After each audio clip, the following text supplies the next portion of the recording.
ইবাদতের ভিতরে একটা ইবাদত হতে হলে কি কি জিনিস লাগে, ইবাদত কাকে বলে। 3 নম্বরে জানতে হবে ইবাদত কবুল হতে হলে কি কি জিনিস লাগে।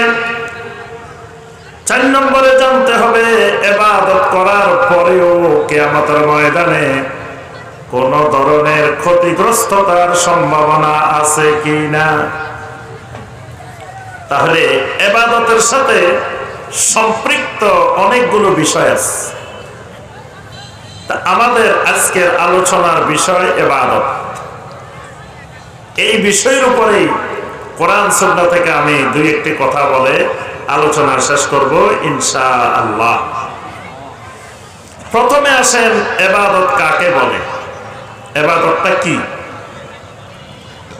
ইবাদত হলো আল ইবাদাতু ইসমুন জামিউন লিকুল্লি মা ইউহিব্বুহু আল্লাহু ওয়া রাসূলুহু মিনাল আকওয়ালি ওয়াল আমালিজ যাহিরাতি ওয়াল বাতিনা। এটা হলো ইবাদতের সংজ্ঞা। ইবাদত কাকে বলে? ইবাদত ওই সমস্ত জিনিসকে বলা হয় লিকুল্লি মা ইউহিব্বুহুল্লাহ, যেই কাজগুলোকে, যে কথাগুলোকে আল্লাহ রাব্বুল আলামিন মহব্বত করেন, ভালোবাসেন। তাহলে ইবাদত হওয়ার প্রথম শর্ত,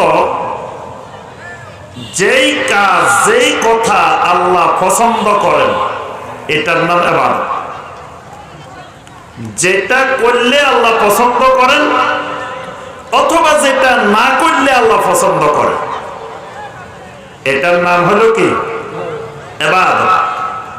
ওয়া ইয়ারদাহু, এই কাজটা যে করেন আল্লাহ রাব্বুল আলামিন তার উপরে সন্তুষ্ট হয়ে যান, এই কাজটার নাম ইবাদত।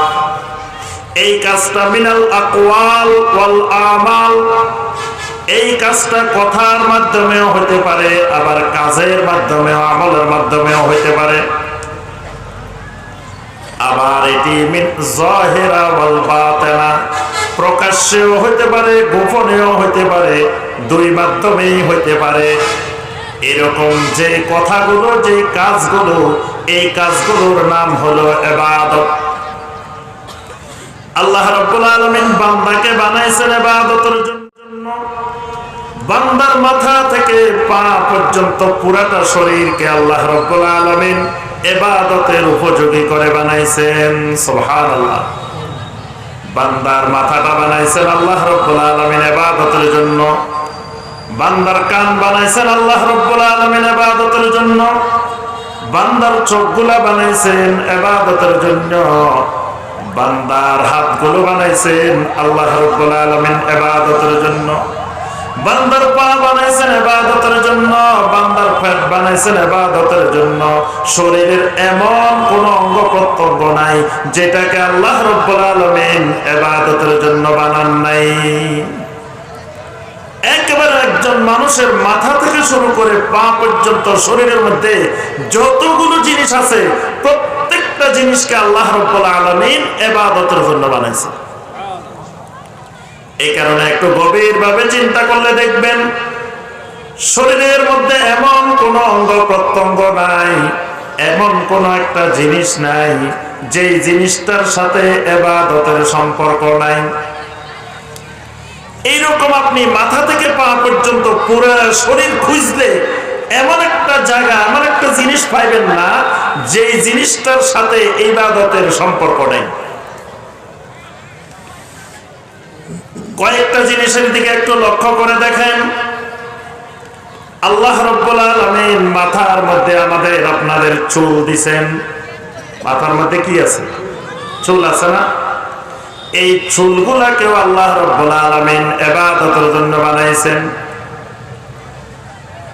হজ করতে গেলে, উমরা করতে গেলে হজের একটা ওয়াজিব, উমরার একটা ওয়াজিব।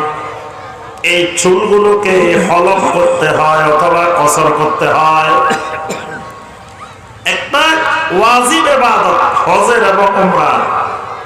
মাথার চুলগুলোকে হয় মুন্ডন করতে হবে অথবা ছোট করতে হবে। কত বড় একটা ইবাদত দেখেন, একটা ওয়াজিব ইবাদত।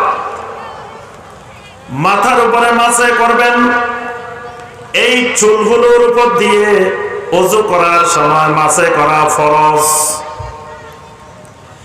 এই চুলগুলোকে যদি কাটার সময় কোনো অমুসলিমের মতো, কোনো মুশরিকের মতো চুল কাটেন, তাহলে আপনার জন্য কবিরা গুনাহ।